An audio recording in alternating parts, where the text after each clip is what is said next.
سانو عشق نبی دا مرض لگا، نہ کروے طبیبا ہور دوا۔ بسم اللہ الرحمن الرحیم۔ میرے پیارے بہنوں اور بھائیوں، آج ہم آپ کو حضرت خواجہ قطب الدین بختیار کاکی رحمۃ اللہ تعالیٰ کی زندگی کے بارے میں بتائیں گے۔ آپ بغداد کے علاقہ اوش میں 569 ہجری میں پیدا ہوئے۔ آپ کا شجرہ نسب حضرت علی رضی اللہ تعالیٰ عنہ سے ملتا ہے۔ حضرت خواجہ قطب الدین بختیار کاکی آج بھی قطب مینار کے قریب دفن ہیں۔ ان کے بارے میں بھی مشہور واقعہ ہے۔ ان کے نام کے ساتھ کاکی کا لفظ لگایا جاتا ہے۔ یہ ہندی لفظ ہے، اس کے معنی روٹی کے ہیں۔ واقعہ یہ ہوا کہ جب یہ پیدا ہوئے تو ان کے والدین بیٹھے ہوئے آپس میں مشورہ کر رہے تھے کہ ہمارا بیٹا نیک کیسے بنے، اچھا کیسے بنے۔ چنانچہ ان کی ماں نے کہا کہ میرے ذہن میں ایک تجویز ہے، کل سے میں اس تجویز پر عمل کروں گی۔ اگلے دن جب بچہ مدرسہ میں چلا گیا تو ماں نے کھانا بنایا اور الماری میں کہیں چھپا کر رکھ دیا۔ بچہ آیا، کہنے لگا امی بھوک لگی ہے، مجھے کھانا دیجیے۔ ماں نے کہا کہ بیٹا ہمیں بھی تو کھانا اللہ تعالیٰ دیتے ہیں، وہی رازق ہیں، وہی رزق پہنچاتے ہیں، وہی مالک و خالق ہیں۔ ماں نے اللہ رب العزت کا تعارف کروایا اور کہا کہ بیٹا تمہارا رزق بھی وہی بیچتے ہیں، تم اللہ سے مانگو۔ بیٹے نے کہا کہ امی میں کیسے مانگوں؟ ماں نے کہا بیٹا مصلی بچھاؤ۔ چنانچہ مصلی بچھا دیا۔ بیٹا التحیات کی شکل میں بیٹھ گیا، چھوٹے چھوٹے معصوم ہاتھ اٹھائے۔ ماں نے کہا کہ بیٹا دعا کرو۔ بیٹا دعا کر رہا ہے کہ اللہ تعالیٰ میں مدرسہ سے آیا ہوں، بھوک لگی ہے، اللہ مجھے کھانا دے دیجیے۔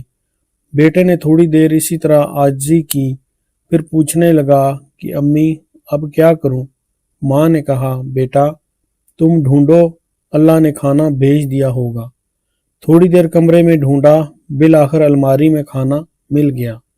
بیٹے نے کھانا کھایا۔ اب بیٹے کے دل میں ایک خیال پیدا ہوا اور وہ روز اللہ تعالیٰ کی باتیں پوچھتا۔ امی وہ سب کو کھانا دیتا ہے، پرندوں کو بھی، حیوانوں کو بھی، پتہ نہیں اس کے پاس کتنے خزانے ہیں، وہ ختم نہیں ہوتے۔ وہ اللہ تعالیٰ کے بارے میں زیادہ سے زیادہ معلومات حاصل کرنے کی کوشش کرتا۔ ماں کا دل خوش ہوتا کہ بیٹے کے دل میں اللہ رب العزت کا تعلق بڑھ رہا ہے۔ چنانچہ جب بچہ محسوس کرتا کہ سب کو اللہ تعالیٰ رزق دے رہے ہیں تو محسن کے ساتھ محبت تو فطری چیز ہے۔ بچے کے دل میں اللہ تعالیٰ کی محبت پیدا ہو گئی۔ وہ محبت سے اللہ تعالیٰ کا نام لیتا۔ وہ سونے سے پہلے والدہ سے اللہ تعالیٰ کی باتیں پوچھتا۔ ماں خوش ہوتی کہ میرے بیٹے کے دل میں اللہ تعالیٰ کی محبت بس رہی ہے۔ کچھ دن تک سلسلہ اسی طرح چلتا رہا، مگر ایک دن یہ ہوا کہ ماں اپنے رشتہ داروں میں کسی تقریب میں چلی گئی اور وہاں جا کر وہ وقت کا خیال نہ رکھ سکی، بھول گئی۔ جب خیال آیا تو پتہ چلا کہ بچے کا آنے کا وقت کافی دیر ہوئی گزر چکا ہے۔ ماں نے برقع لیا اور اپنے گھر کی طرف تیز قدموں سے چل دی۔ راستے میں رو بھی رہی ہے، دعائیں بھی کر رہی ہے کہ میرے مالک، میں نے اپنے بچے کا یقین بنانے کے لیے یہ سارا معاملہ کیا تھا۔ اے اللہ، اگر آج میرے بچے کا یقین ٹوٹ گیا تو میری محنت ضائع ہو جائے گی۔ اے اللہ پردہ رکھ لینا، اللہ میری محنت کو ضائع ہونے سے بچا لینا۔ مائیں دعائیں کرتی آ رہی ہے۔ جب گھر پہنچتی ہے تو دیکھتی ہے کہ بیٹا آرام کی نیند سو رہا ہے۔ ماں نے جلدی سے کھانا پکایا اور چھپا کر رکھ دیا، پھر آ کر بچے کے رخسار کا بوسہ لیا اور جگا کر سینے سے لگایا اور کہنے لگی بیٹے آج تو تجھے بہت بھوک لگی ہوگی۔ بچہ حشاش بشاش بیٹھ گیا، کہنے لگا کہ امی مجھے تو بھوک نہیں لگی۔ ماں نے پوچھا وہ کیسے؟ تو بچے نے کہا امی جب میں مدرسے سے آیا تو میں نے مصلی بچھایا اور میں نے دعا مانگی، اے اللہ بھوک لگی ہوئی ہے،